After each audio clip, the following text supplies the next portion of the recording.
कि आज भागवत का पारायण पुनः प्रारंभ हो रहा है। इसके लिए तीन की जरूरत बहुत होती है। एक तो सबसे पहले ईश्वर की कृपा,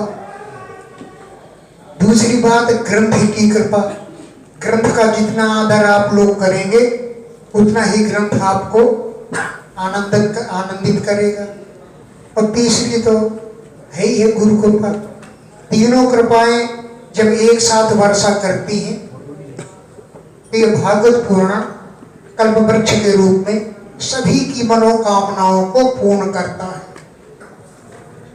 श्री गणेशाय नमः, श्री सरस्वती नमः, श्री गुरुभ्यो नमः।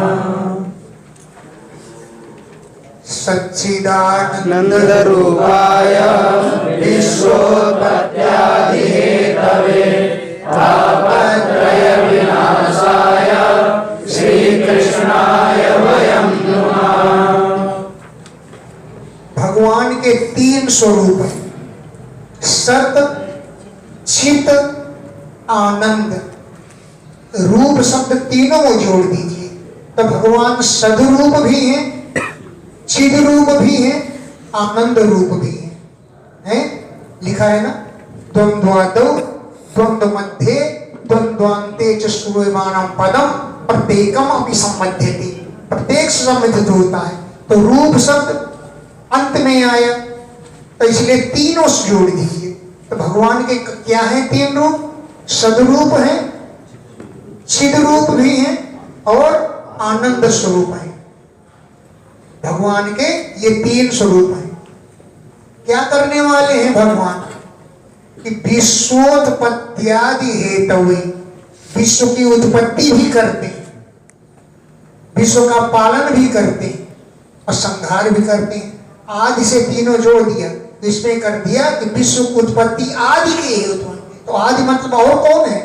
तो विश्व की उत्पत्ति और विश्व का पालन और विश्व का संहार, ये तीनों कार्य भगवान करते हैं।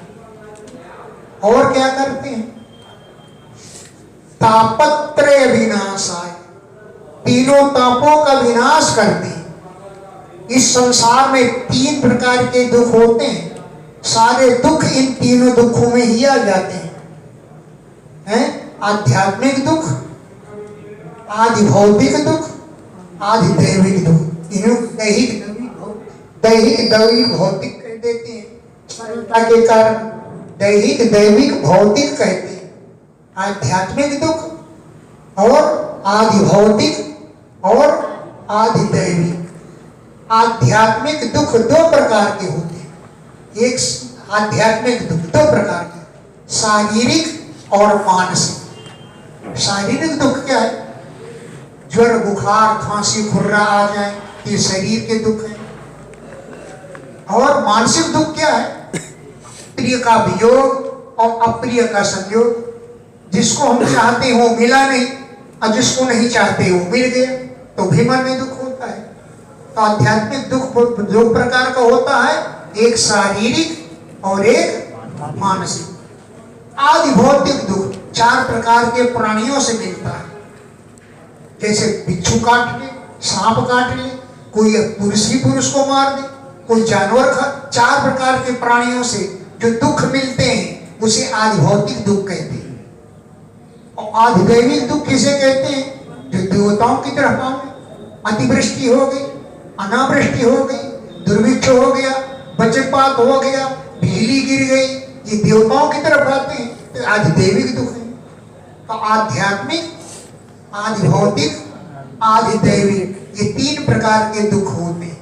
तो भगवान का क्या स्वरूप है? तापत्रय विनाशाय, तीनों तापों को नाश करते हैं। कोई भी दुख शेष नहीं रह जाता, तीनों तापों का नाश कर देती है। और ऐसे श्री कृष्णाय वयं नुमः, श्री कृष्ण को, भगवान को हम नमस्कार करते हैं।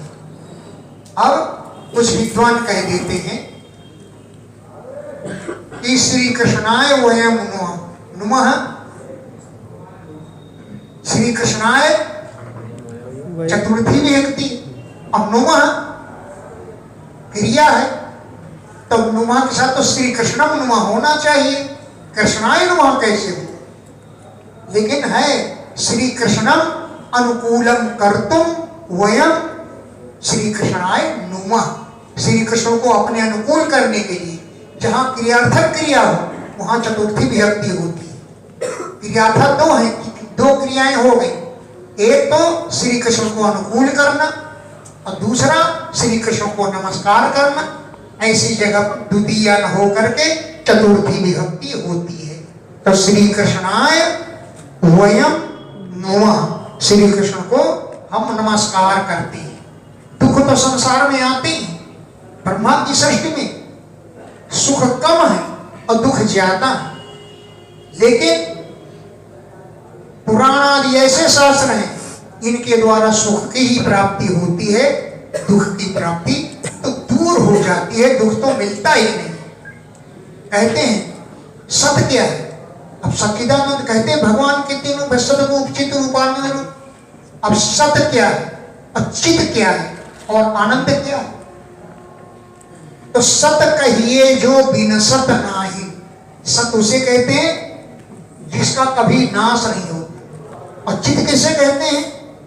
चित रूप से भगवान सभी के हृदय में विद्यमान है। भगवान चैतन्य, तभी तो हम लोगों में चेतनता है। हम लोग चलते हैं, फिरते हैं, बोलते हैं, बात करते हैं, भंडारा खाते हैं, चेतन है तभी तो सत कहिए जो विनसत नाही, अचित चैतन्य सकल घट माही। सभी हृदयों में चेतनता रूप से भगवान विद्यमान है। और आनंद घट घट करे आनंदा, प्रत्येक हृदय में आनंद भरा हुआ है।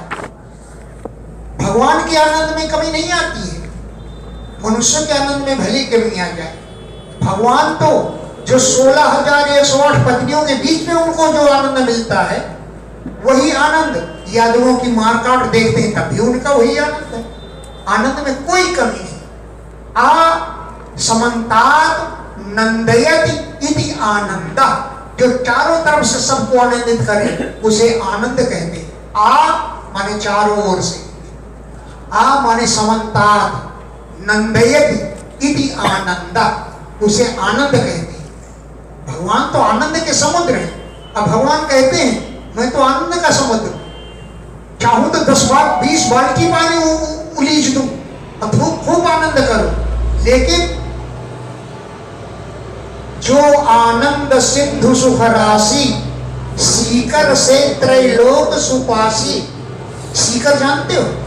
एक झाड़ू उठाओ, समुद्र में डुबो, उसमें जो बूंद टंगी रह जाती है नोक पर झाड़ू की, उसे कहते हैं सीकर।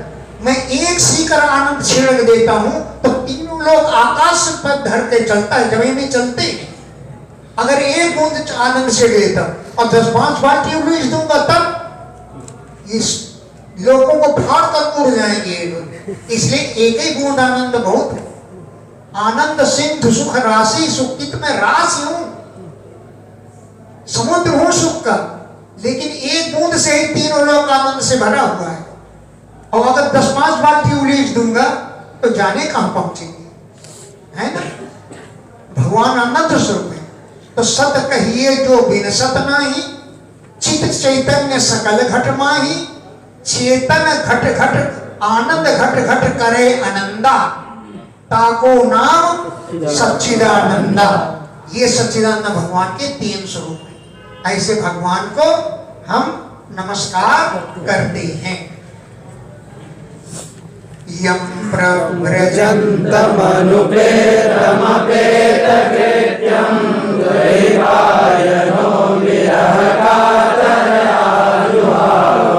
पुत्रेति तन्मयतया तरवो विनेदो तं सर्वभूतहृदयं मुनिमानतोऽस्मि। यम, जिन श्री सुखदेव जी को अपने पुत्र को व्यास जी पुकार रहे हैं, बेटा लौट आओ, बेटा लौट आओ। तो यम, जिस पुत्र को जो कि प्रजंतम सब कुछ छोड़कर जा रहा है, प्रव्रजंतम माने सर्वम परित्यज्य गच्छन्तम, सब कुछ त्याग करके अपन के लिए चल दिया जन्म लेते ही। तो प्रव्रजंतम सब कुछ त्याग करके जाते हुए, अनुपेतम न उपेतम अनुपेतम, उपेत माने यज्ञोपवीत संस्कार भी नहीं हुआ, और अपेत कृत्यम लौकिक वैदिक कर्म करने का तो अवसर ही नहीं आया। अपेत कृत्यम संपूर्ण अनुपेतम उनका जनेऊ संस्कार नहीं हुआ, और अपेत कृत्यम कृत्य भी नहीं हुए, न लौकिक न वैदिक कोई संस्कार नहीं हुआ।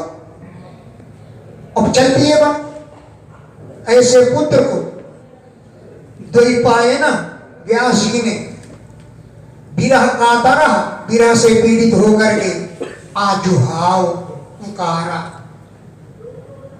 द्वैपायन व्यास जी ने अपने पुत्र को विरह से कातर होकर के, पीड़ित होकर के आजुहाव माने पुकारा।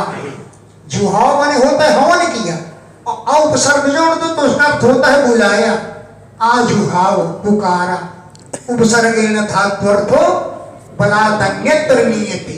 उपसर्ग के द्वारा धातु का अर्थ कुछ होता है, लेकिन उपसर्ग के द्वारा पूरा अर्थ बदल जाता है। आजुहाव माने पुकारा। क्या पुकारा? पुत्र इति, अरे बेटा लौट आओ, मुझको छोड़कर मत जाओ। हैं? क्योंकि पुत्र का मोह बहुत ज्यादा होता है। कहा है शास्त्रों में, न पुत्रात् परमो लाभो न भार्या या परम सुखम। पुत्र से बढ़ करके गृहस्थियों में कोई दूसरा लाभ नहीं है। न पुत्रात् परमो लाभो, पुत्र से बढ़कर कोई लाभ नहीं, और न भार्या या परम सुखम, स्त्री से बढ़कर कोई सुख नहीं। बताओ, वही पुत्र जन्म लेते ही जा रहा है, तो पिता व्यास जी व्याकुल होकर के बेटा बेटा कह करके पीछे पीछे दौड़ रहे हैं। लेकिन व्यास जी को कौन समझावे? तन्मयतया माने ब्रह्मरूपतया। ब्रह्मरूप तो सुखदेव जी हैं, और संसार में सभी प्राणी ब्रह्मरूप हैं। इसलिए तरवो भी ने दो, वृक्षों ने उत्तर दिया, वृक्षों ने उत्तर दिया। अब क्या वृक्षों ने उत्तर दिया? व्यास जी बुलाते हैं, बेटा, तो सामने वाला वृक्ष कहता है हाँ पिताजी। बेटा, बगल वाला वृक्ष कहता है हाँ पिताजी। बेटा, इधर वाला वृक्ष कहता है हाँ पिताजी। व्यास जी एकदम चौकन्ने हो गए, ये हो रहा है? मैं तो बेटे को बुला रहा हूँ, और वृक्ष हाँ पिताजी कर रहे हैं। तो कहते हैं तन्मयतया ब्रह्मरूपतया। सुखदेव ब्रह्मरूप है, तो वृक्ष भी ब्रह्मरूप है, वृक्ष भी सुखदेव के स्वरूप है, इसलिए वो भी हाँ पिताजी कह रहे हैं। तन्मयतया माने ब्रह्मरूप होने के कारण तरवः अभिनेतु, वृक्षों ने उत्तर दिया। तम उन सर्वभूत हृदयम, सब प्राणियों के हृदय रूप सुखदेव मुनि को आनतोस्मि, मैं प्रणाम करता हूं। तम उन सर्वभूत हृदयम, संपूर्ण प्राणियों के हृदय, कौन? सुखदेव जी जो मुनि है, उनको आनतोस्मि माने प्रणामम करोमि, प्रणाम करता हूं सुखदेव जी। अरे मुनि को प्रणाम करता हूं, ये कहते हैं मंगलाचरण करने वाले हैं। फिर से सुन लो, जो प्रव्रजंतम सब कुछ छोड़कर जा रहे हैं, अनुपेतम जिनका उपेत माने जनेऊ संस्कार भी नहीं हुआ, अपेत कृत्यम जो लौकिक वैदिक कृत्यों से संस्कारों से रहित हैं, अवसर ही नहीं आया, चल दिया। ऐसे पुत्र को द्वैपायन व्यास जी ने विरह कातरा, विरह से कातर माने पीड़ित होकर के आजुहाव पुकारा। पुत्र इति, बेटा लौट आओ। तब तरवो भी ने दो, वृक्षों ने उत्तर दिया। वृक्षों ने अभिनेदु माने उत्तरम दे दो, वृक्षों ने उत्तर दिया, हाँ पिताजी। ऐसे सर्वभूत हृदय, संपूर्ण प्राणियों के हृदय रूप जो सुखदेव मुनि, उनको मैं आनतोस्मि प्रणाम करता हूं। अब वृक्षों ने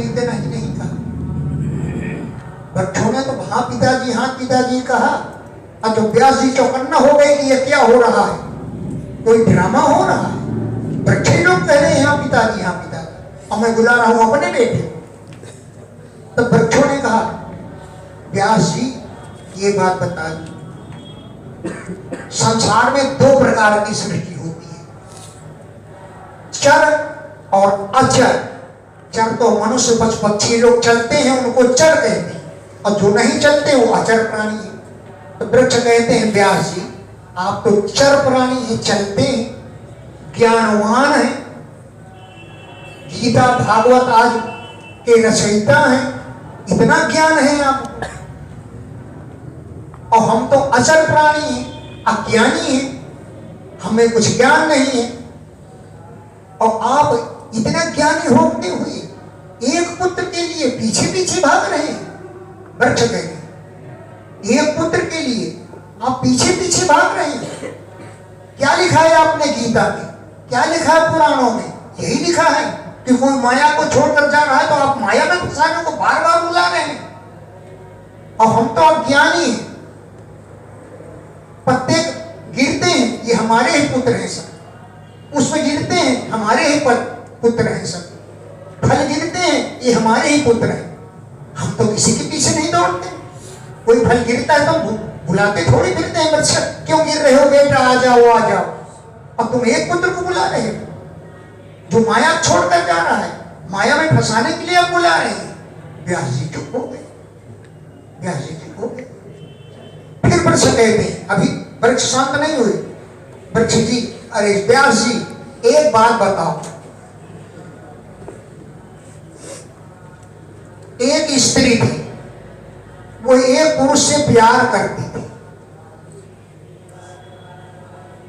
एक दिन दोनों में किसी बात को लेकर झगड़ा हो गया, झगड़ा हो गया। वेश्या जहां रहती थी, स्त्री जहां रहती थी, उसके सामने से गंदा नाला तेजी से बहता था। तो उस स्त्री ने उस पुरुष के लात मारा और धक्का दे दिया, तो जाके गंदे नाले में गिर पड़ा। गंदे नाले में गिर पड़ा, गंदा नाला बहता बहता गंगा जी में गिरता था जाकर के। वो पुरुष बहते हुए नाले में गंगा जी में जा गिरा, गंगा जी में डुबकी लगाए तो पवित्र हो गए। अब वो स्त्री फिर उसे बुला रही आ जाओ। तो व्यास जी बताइए उस पुरुष को स्त्री के पास जाना चाहिए कि नहीं जाना चाहिए? तो व्यास जी बोले गंगा में नहाया, डुबकी लगाया, पवित्र हो गया, अब क्यों जाना चाहिए? नहीं जाना चाहिए उसको। तो बोले जब आपका पुत्र माया छोड़कर जा रहा है तो माया में फंसने आना चाहिए कि नहीं आना चाहिए? व्यास जी की बोलती पर व्यास जी चुप हो और वहां से लौट गया। वृक्ष ठीक ही है नहीं, माया में फंसाने के लिए मैं बुला रहा हूं जबकि माया छोड़कर मेरे बालक जा रहा है। वृक्षों ने कहा न केवलम अयं तो पुत्र, ये केवल तुम्हारा ही पुत्र नहीं है, सर्वभूत हृदय में घर संधि तोड़ो, सर्वभूत हृत अयम, हृदय में अलग अलग कर, सर्वभूत हृत अयम, ये न केवलम तो पुत्र अभी सर्वभूत हृदय संपूर्ण प्राणियों का अपने में मिलाने लेने वाला है। सर्वाणि भूतानि हरति आत्मसात करोति इति सर्वभूत हृत, संपूर्ण प्राणियों को मिला के अपने में करने वाला है। तो अयम केवलम तो पुत्र है ना, अब तो सर्वभूत हृदय, सर्वभूत हृत अयम, ये संपूर्ण प्राणियों का अर्थ है। वो इतने अर्थ निकल ही रहे संपूर्ण प्राणियों का हृदय है, लेकिन सर्वभूत हृत संपूर्ण प्राणियों को अपने में डालने वाला है। अयम माने अयम को अलग करिए, अयम सर्वभूत हृत, ये संपूर्ण प्राणियों को अपने में मिलाने वाला पुत्र है। इसलिए तो आप अपना अपना ही पुत्र मत समझिए, ये संपूर्ण प्राणियों के हृदय में विराजमान है, ऐसा है ये पुत्र। अब द्वैपायन माने व्यास जी, क्यों द्वैपायन माने व्यास माने द्वीप ही जिनका निवास स्थान है। द्वीपम एव अयनम यस्य सह द्वैपायन, द्वीप ही जिनका अयन है माने घर है रहने का, दीपम एव अयनम यस्य स द्वैपायन। वे है व्यास। हो गए ना, सर्वभूत हृदय में क्या गया ना, ये संपूर्ण प्राणियों के हृदय है। अथवा न केवल अयम दो पुत्र है, केवल तुम्हारे पुत्र नहीं है, अपितु सर्वभूत हृदय संपूर्ण प्राणियों को अपने में मिला लेने वाले हैं ये। ऐसे सुखदेव मुनि को मैं नमस्कार करता हूं। नई विशेष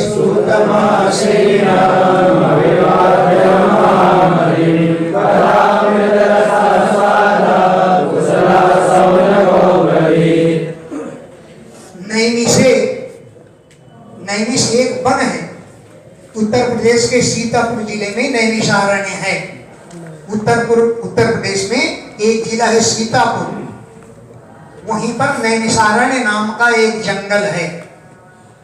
तो नैमिषारण्य में सूतम आसीनम, सूत जी आसीन माने बैठे हुए थे, आसीन थे आसन में, सूतम आसीनम। नैमिषारण्य में सूत जी विराजमान थे। कैसे हैं सूत जी? महामतिम, बहुत तीव्र बुद्धि वाले। महा माने बड़ी बुद्धि नहीं है, कहते ना अक्कल बड़ी की भैंस है, अक्कल बड़ी होती है, भैंस बड़ी नहीं होती। महामति माने कुशाग्र बुद्धि, तीव्र बुद्धि वाले। उनको अभिवाद्य प्रणाम करके कथा अमृत रसास्वाद कुशला, कथा रूपी अमृत का रस का स्वाद लेने सब कुशल। सौनक अप्रवीण, सौनक जी बोले कथा अमृत के समान है, उसके रस का आस्वाद लेने में कुशल। सौनक अप्रवीण, सौनक जी बोले। अब नैमिषारण्य नाम क्यों पड़ा उसको?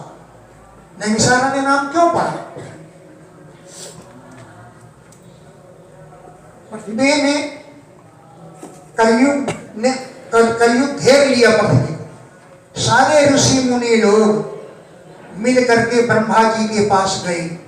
वायु पुराण में लिखा है, ब्रह्मा जी के पास गए, हे ब्रह्मा जी आप बताइए, पृथ्वी में तो चारों ओर कलयुग फैल गया, हम लोगों के तपस्या करने के लिए जगह ही नहीं रही, हम कहां तपस्या करें? तब ब्रह्मा जी ने एक मानसिक चक्र बना करके छोड़ा। बोलो जाओ इसके पीछे, जहां पर यह चक्र की धुरी पृथ्वी पर घुसे वो एरिया तपस्या के लिए शुभ होता है। चक्र चल पड़ा, मानसिक चक्र। ऋषि लोग उसके पीछे गए, पीछे गए, सीतापुर जिले में वो जाकर के चक्र पृथ्वी में धस गया, तो वो एरिया शुभ हो गया है। निमि शीर्यते यत्र तन्नैमिषम्, तन्निमिषम्, निमि माने चक्र की धुरी, जहां पर समा जाए उसे कहते हैं निमिष।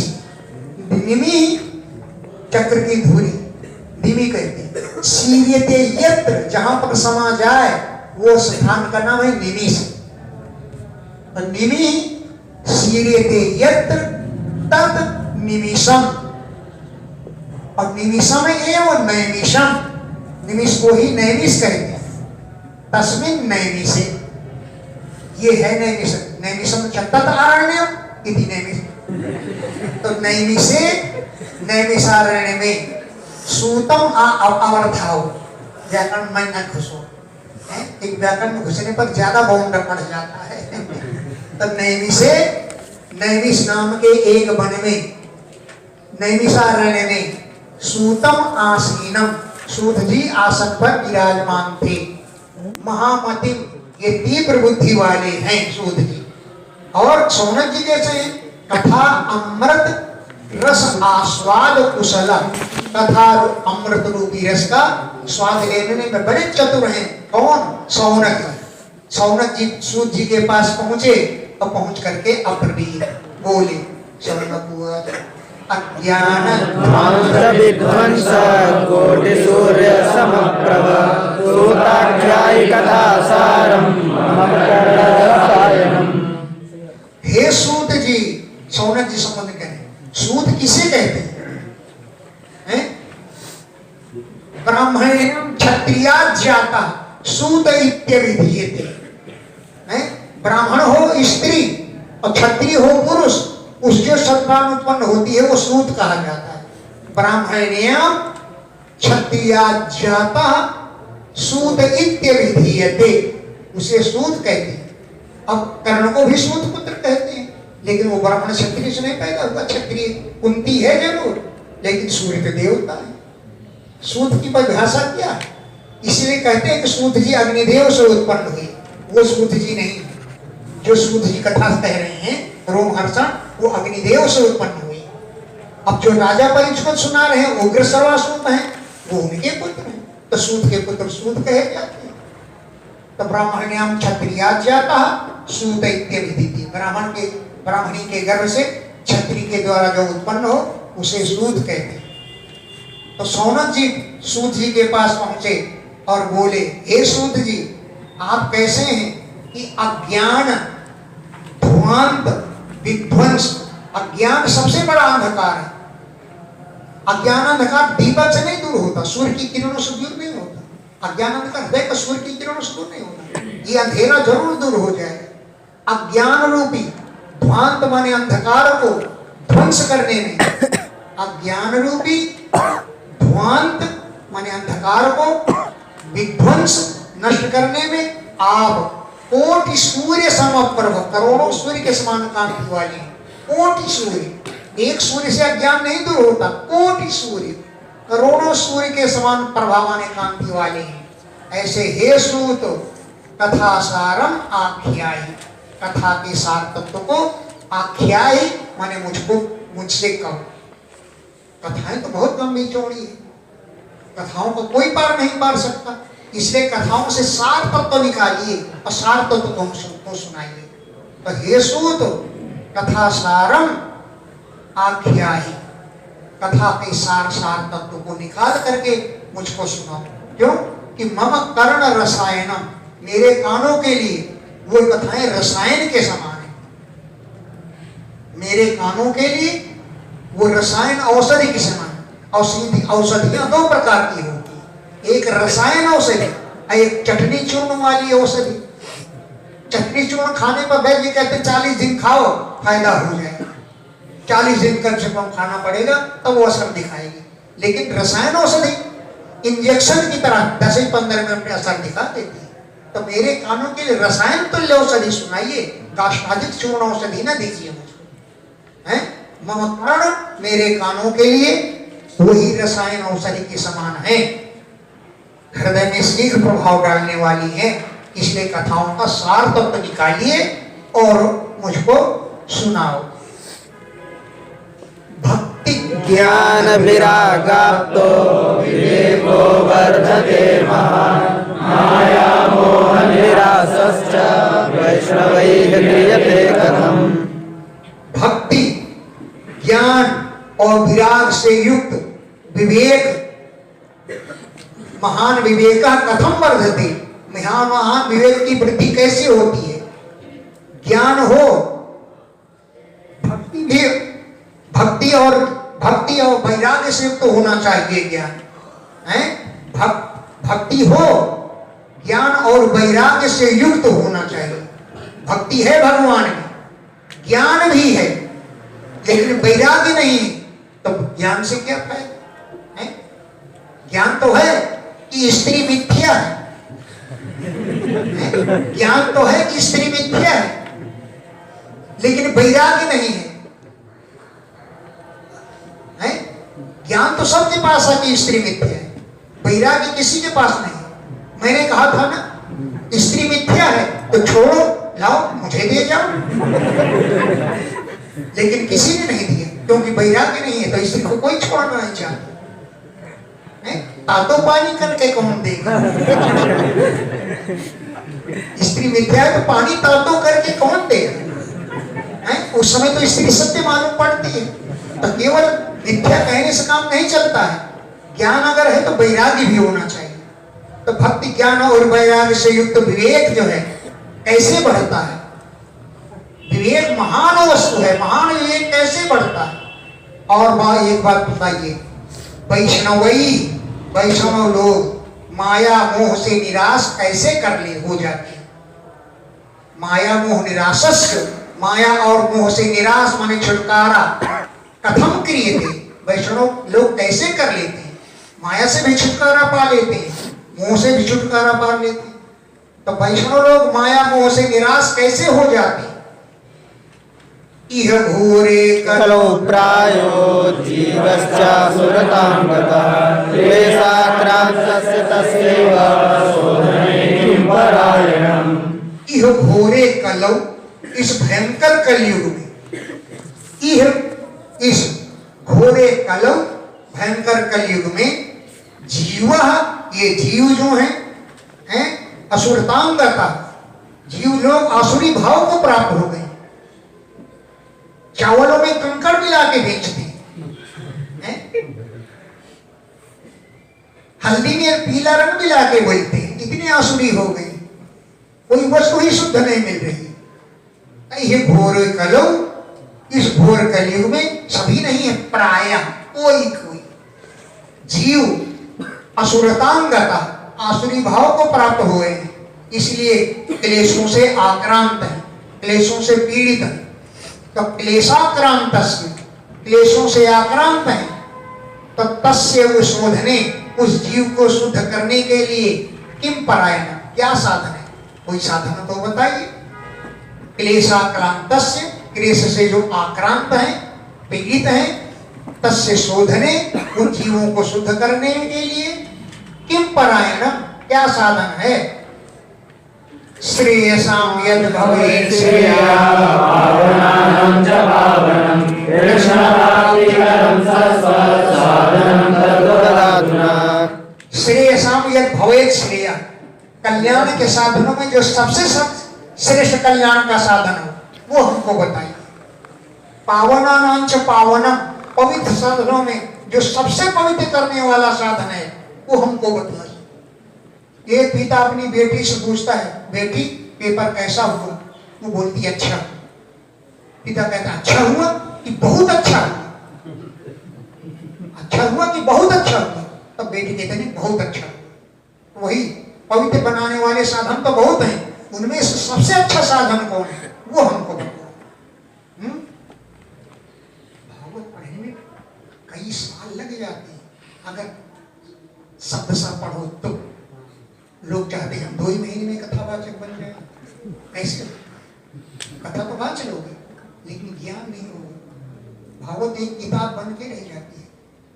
पुराण लोक में तो तभी है जब उसका गहन अध्ययन हो गया। श्रेयसां पावनानां च पावनम, पवित्र करने वाले साधनों में जो सबसे पवित्र करने वाला साधन है वो हमको बतलाइए। और एक बात और, कृष्ण प्राप्ति कर, भगवान कृष्ण को प्राप्त कराने वाला साधन है वो हमको बताओ। शाश्वत निरंतर कृष्ण प्राप्ति करम, कृष्ण भगवान को प्राप्त कराने वाला साधन। तद वद अधुना, तद माने वो साधन, अधुना वद इस समय मुझको बतलाओ। अधुना माने इस समय, तद उस साधन को, वद मुझको बतलाओ। क्यों?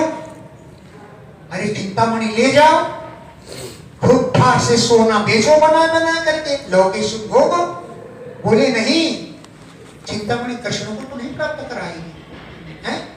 चिंतामणि लोक सुखम सुरगुरु स्वर्ग संपदम प्रयच्छति गुरु प्रीतो वैकुंठम योगी दुर्लभम। चिंतामणि तो केवल लौकिक सुख दे सकती है। खूब सोना चांद बनाओ और बेचो और बढ़िया बढ़िया बिल्डिंग बनाओ, बढ़िया विशाल भवन, उसमें हीटरम कूलरम चाहिए, टेलीविजन है वो चाहिए, सब फिट करवा लो, हीटर कूलर टेलीविजन और सुख भोग। और सुरद्रु माने कल्पवृक्ष, केवल स्वर्ग संपत्ति, स्वर्ग की संपत्ति दे सकता है। इससे ज्यादा कल्पवृक्ष में शक्ति नहीं है कुछ दे सके, हैं? कल्पवृक्ष और उसके नीचे जो बैठेगा उसी को देगा वो स्वर्ग की संपत्ति। अब तुम घर में बैठे रहोगे, चाहोगे कल परसों उठकर कर आमने सामने आ जाए और हमको दे जाए, नहीं आएगा। सुरद्रु, अरे आपके सामने जो पहुंचेगा उसी को तो आग गर्म करेगी, और जो आपके सामने नहीं जाएगा तो आग थोड़ी देर पहुंच जाएगी उसको तपाने के लिए। तो चिंतामणि केवल लौकिक सुख प्रदान करती है, इससे ज्यादा चिंता माने शक्ति नहीं है। सुरद्रु माने सुर माने देवताओं का, ध्रुव माने वृक्ष। कौन है? कल्प वृक्ष। स्वर्ग संपदम, केवल स्वर्ग की संपत्ति दे सकता है, इससे ज्यादा देने की उसमें कोई शक्ति नहीं। लेकिन गुरु प्रीता, अगर गुरुदेव प्रसन्न हो जाएं तो वैकुंठम प्रयच्छति, वैकुंठ धाम भी दे देते हैं। कैसा वैकुंठ धाम? जो योगी दुर्लभ, बड़े बड़े योगियों को प्राप्त होना दुर्लभ होता है। गुरु प्रीता, गुरु जी का प्रसन्न हो जाए तो योगी दुर्लभम, योगियों के लिए भी जो दुर्लभ है, ऐसे वैकुंठम प्रयच्छति, वैकुंठ धाम को दे सकते हैं। चिंतामणि का स्वरूप जानते हो क्या होता है? नहीं जानते। चिंतामणि ऐसा है, उसको लोहा, सोना, वो सोना, चांदी, सिल्वर, पत्थर जिस पर स्पर्श कर दोगे वो सोना बन जाए। एक दृष्टांत है, अब क्या करें, कैसे पूरी होगी साल भर। एक गरीब आदमी था, गरीब पुरुष था, वो एक संत जी के पास पहुंचा। बोले संत जी, मैं बहुत गरीब आदमी हूँ, कृपा करो मुझ पर। बोले हम तो बाबा जी हैं, हमारे पास क्या है, लंगोटी है, ले जाओ ना। बोले महाराज कुछ भी कर, मैं तो बहुत गरीब हूँ, लड़के भूखों मर गए। तो संत जी बोले जाओ नदी के किनारे में एक पत्थर का टुकड़ा फेंक के आया हूँ, उसे ढूंढ लो। वो गया, घंटों ढूंढता रहा, बड़ी मुश्किल से टुकड़ा मिला, लेकर के आया बड़ी प्रसन्नता से, और स्वामी जी के चरणों में गिर गया। महाराज ये पत्थर मुझे मिल गया। बोले जाओ इसको तुम पत्थर में, कांसे में, सिल्वर में, किसी में छुआ दोगे तो सोना बन जाएगा। अब बढ़िया बेचो, अब बढ़िया बढ़िया बिल्डिंग बनाओ, संसार के सुख भोगो। प्रसन्नता से वो आदमी लौट करके चला, लेकिन 20 कदम चला होगा फिर लौट के पहुंचा। बोले स्वामी जी ये पत्थर मुझे नहीं चाहिए। अरे बोले सुख भोगोगे? बोले सुख नहीं चाहिए। पहले ये बताओ आपने किस लिए पत्थर को फेंका? जिस तत्व को पाने के लिए आपने इस पत्थर को फेंक दिया है, वही तत्व मुझको बतलाओ, मैं उसे ही पाना चाहता हूं। पुरुष की बुद्धि बदल गई। बोले आपने आप तो लौकिक सुख भोग सकते थे, आप इसने क्यों फेंक दिया? जिस तत्व को पाने के लिए आपने इस पत्थर को फेंका, वही तत्व मुझको बतला दीजिए। हैं? ये कहा उस व्यक्ति। तो चिंतामणि केवल लौकिक सुख दे सकता है, वैकुंठ धाम नहीं दे सकता। कल्पवृक्ष केवल स्वर्ग के सुख दे सकता है, वैकुंठ धाम नहीं दे सकता। लेकिन गुरु जी तो वैकुंठ धाम दिला देंगे, बढ़िया गुरु जी होने से। चिंतामणि किसे कहते हैं? यस्य कांति लवस्पृष्टम कांस्यम ताम्रमयस्त्रपु पाषाणाधिकमन्यद्वा सर्वं भवति कांचनम चिंतामणि ही सविज्ञेय। उसे चिंतामणि समझना चाहिए। जिसकी कांति के लेस के स्पर्श से कांसा, तांबा, लोहा, तरपु माने सिल्वर अथवा पत्थर सब सोना बन जाता है, उसे चिंतामणि कहना चाहिए, चिंतामणि समझना चाहिए।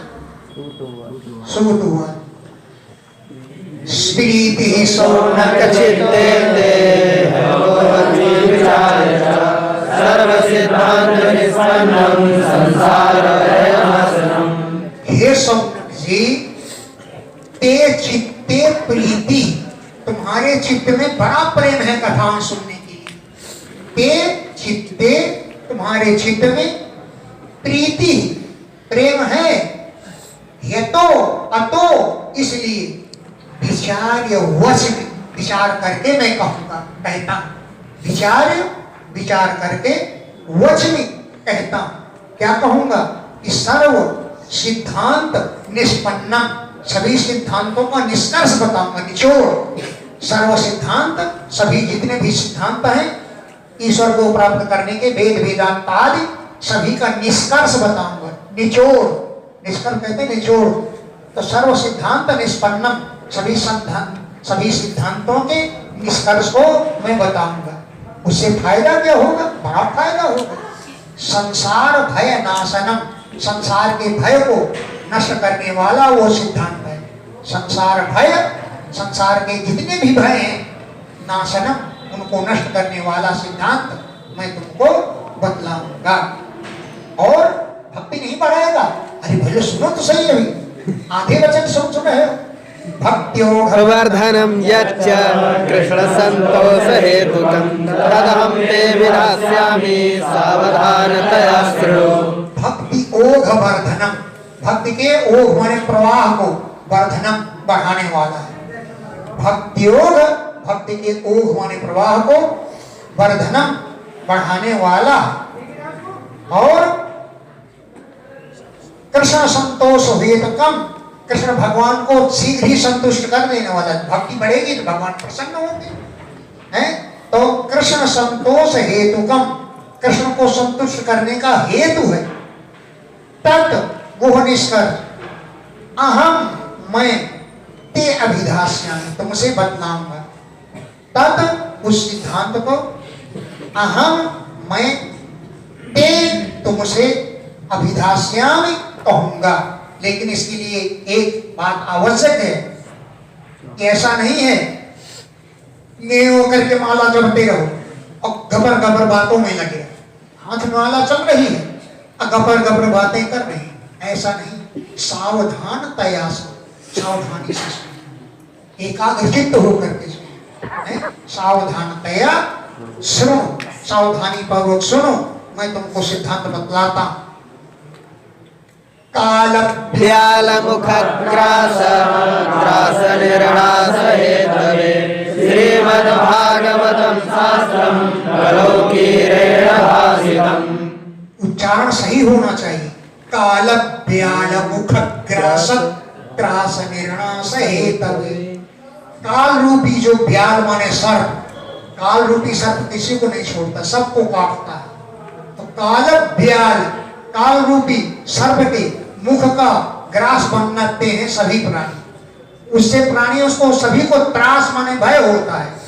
तो काल रूपी ब्याल माने सर्प का, सर्प के मुख का ग्रास बनने से जो त्रास माने भय होता है, उस भय को निर्नाश है तभी नाश करने के लिए कलौ, कलयुग में श्रीमद् भागवतम शास्त्रम, श्रीमद् भागवत शास्त्र का उपदेश कीरेण, श्री सुखदेव, कीरण माने तोता माने सुखदेव है, श्रीमद् भागवत शास्त्र को भाषितम माने कहा है। श्रीमद् भागवतम शास्त्रम, श्रीमद् भागवत शास्त्र को कलौ, कलयुग में कीरेण, सुखदेव जी ने भाषितम कहा है। भागवत शास्त्र कलयुग में सुनाया सुखदेव जी ने राजा परीक्षित को, उसी को आप सुनिए, बस काल रूपी सर्प से भय नहीं रहेगा। काटेगा जरूर, काल रूपी सर्प तो सबको ले जाता है, लेकिन उससे भय नहीं रहेगा, जो भय अंदर है वो समाप्त हो जाएगा। ये तस्माद परम किंचित् मनः शुद्धेन विद्यते जन्मान्तरे भवेत् पुण्यं तदा भागवतं लभेत्। ये तस्माद अपरम, इसके अलावा कोई दूसरा साधन मनः शुद्धेन विद्यते, मन को शुद्ध करने वाला नहीं है। ये तस्माद अपरम, इस शास्त्र के अतिरिक्त किंचित कोई अन्य साधन मनः शुद्धे न विद्यते, मन को शुद्ध करने वाला नहीं है। जन्मांतरे भवेत् पुण्यम, जब और पहले जन्मों का पुण्य सुरक्षित हो, जन्मांतरे अन्य अन्य जन्मों में अगर पुण्यम भवेत्, पुण्य है, तदा तब भागवतम लभेत्, भागवत की कथा सुनने को मिलती है। अगर पूर्व जन्म के पुण्य नहीं है तो भागवत की कथा सुनने को नहीं मिलेगी। एक जगह हम पढ़ाते थे, जब हम पढ़ाना शुरू करते थे तो वहां के मालिक जो थे, महंत जी, वो अखबार पढ़ने चले जाते थे। वो कथा बैठ के नहीं सुनते थे, वो अखबार पढ़ने चले, जब उनके घर में होती है। लेकिन जन्मांतर के पुण्य हो तब तक कथा, जन्मांतरे भवेत् पुण्य, अखबार पढ़ने चले जाते थे। और जहां लड़के बोले अंत में कृष्णाय वासुदेवाय, सुई महंत जाने कहां से प्रकट हो जाए, अब हुआ जाते थे।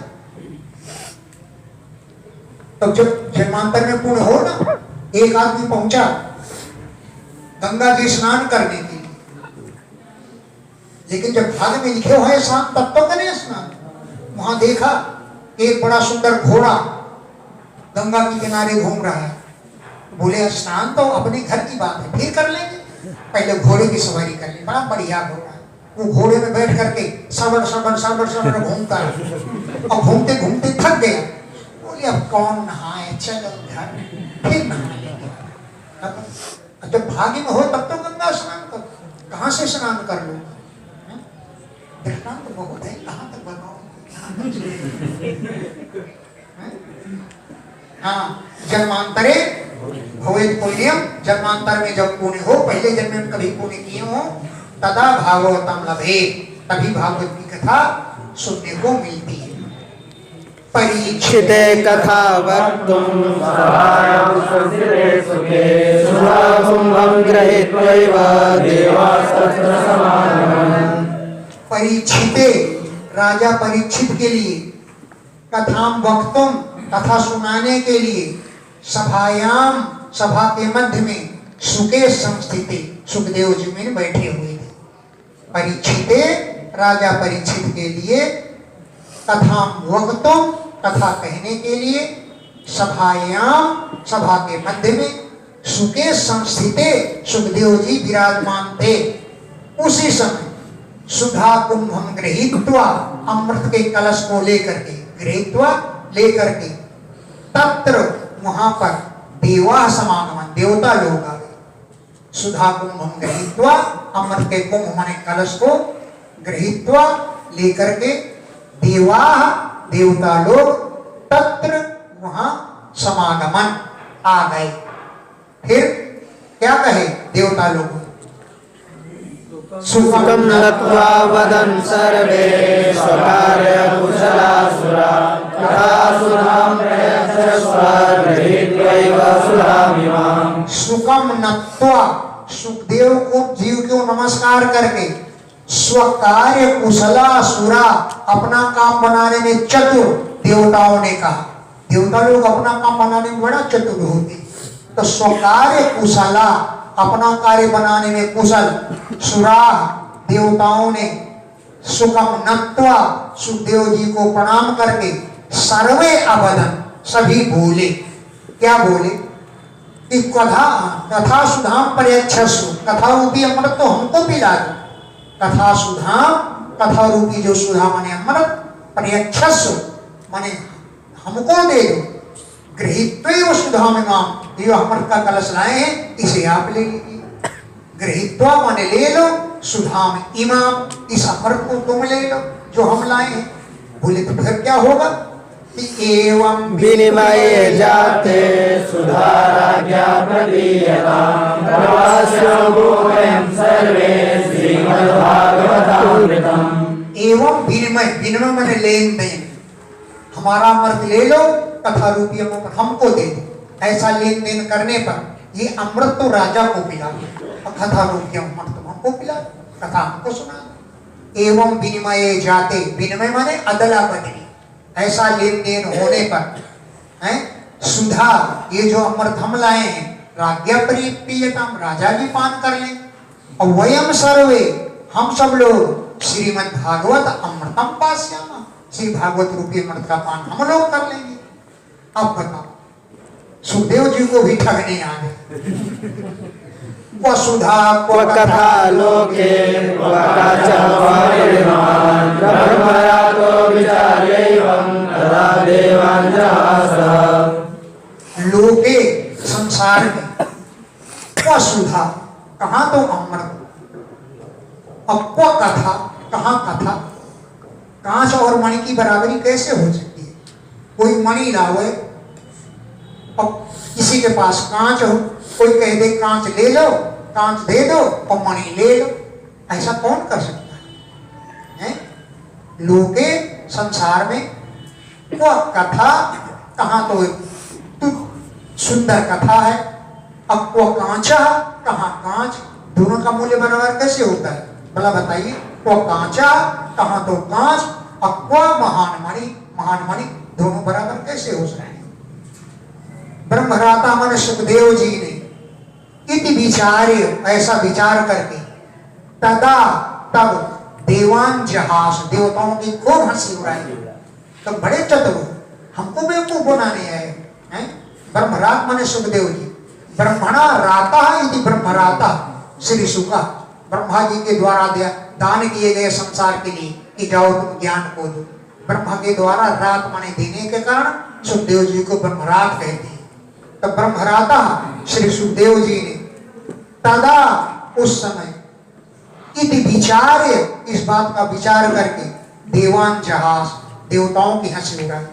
अब देखो कथा रूप ये अमृत बढ़िया है, लेकिन देवताओं का लाए हुआ अमृत अगर राजा को पिला दिए जाए, भाई देवताओं ने कहा, इसलिए तो कथा सुना रहे हो कि 7 दिन में राजा को तक्षक काटेगा, तक्षक के द्वारा उसकी मृत्यु हो जाएगी। ये जो हम अमृत हम लाए हैं इसको पिला दीजिए, राजा की मृत्यु नहीं होगी, राजा जीवित हो जाए।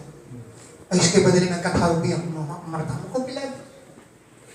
तभी तो सुखदेव जी हंसे, अरे तुम्हारा अमृत राजा को पिला देंगे तो जब तक कब तक जीता रहेगा राजा? जा एक कल्प तक। एक कल्प के बाद देवताओं को भी लीन होना पड़ता है, देवता भी चले जाते हैं।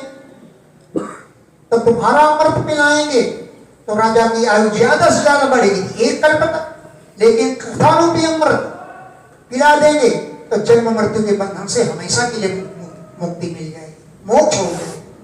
मेरा अमृत कथा है, कथा पिलाऊंगा तो राजा को हमेशा के लिए जन्म मृत्यु से छुटकारा मिल जाएगा, और तुम्हारा अमृत पिलाएंगे तो केवल एक कल्प तक जिंदा रहेंगे। इसलिए कांच और मणि की बराबरी नहीं हो सकती।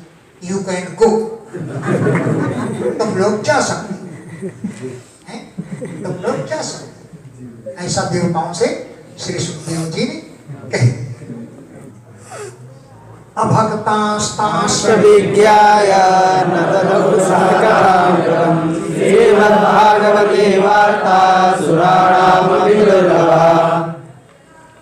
फिर देवता लोग अभक्त, देवताओं में भगवान की भक्ति नहीं है।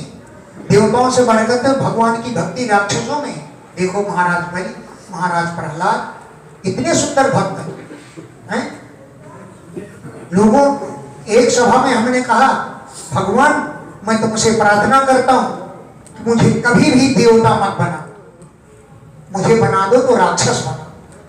तब लोग हंसने लगे, तुम राक्षस बनोगे? मैंने कहा राक्षस बनूंगा, वो प्रहलाद जैसा राक्षस बनूंगा, बलि जैसा जो भगवान को 1 मिनट भी नहीं छोड़ते रहे। भगवान से बलि ने कहा 2 पैर पृथ्वी नाम की, तीसरा पैर चाहिए। अभी मेरा सिर नहीं नापा है, अपना तीसरा पैर मेरे सिर पर रख दीजिए। इतना सुंदर असुर कहाँ मिलेगा है? जितना बलि का स्वभाव है, बलि जैसा असुर ढूंढे ढूंढे नहीं मिलेगा। ऐसा असुर बनाएंगे। अभक्तान, देवता लोग अभक्तान, भक्त नहीं थे। तान, उन देवताओं को विज्ञाय, जान करके कथा अमृतम न ददम, कथा रूपी अमृत नहीं दिया कि अपना अमृत तुम्हें पी लो जाकर। कथा अमृतम, कथा रूपी अमृत को न ददम, नहीं दिया। अब कहते हैं देखो श्रीमद् भागवत की कथा सुराणाम अपि दुर्लभा, देवताओं के लिए दुर्लभ है। ये भागवत की कथा श्रीमद् भागवती वार्ता, श्रीमद् भागवत की कथा सुराणाम अपि, देवताओं के लिए भी मिलना दुर्लभा, बहुत दुर्लभ है।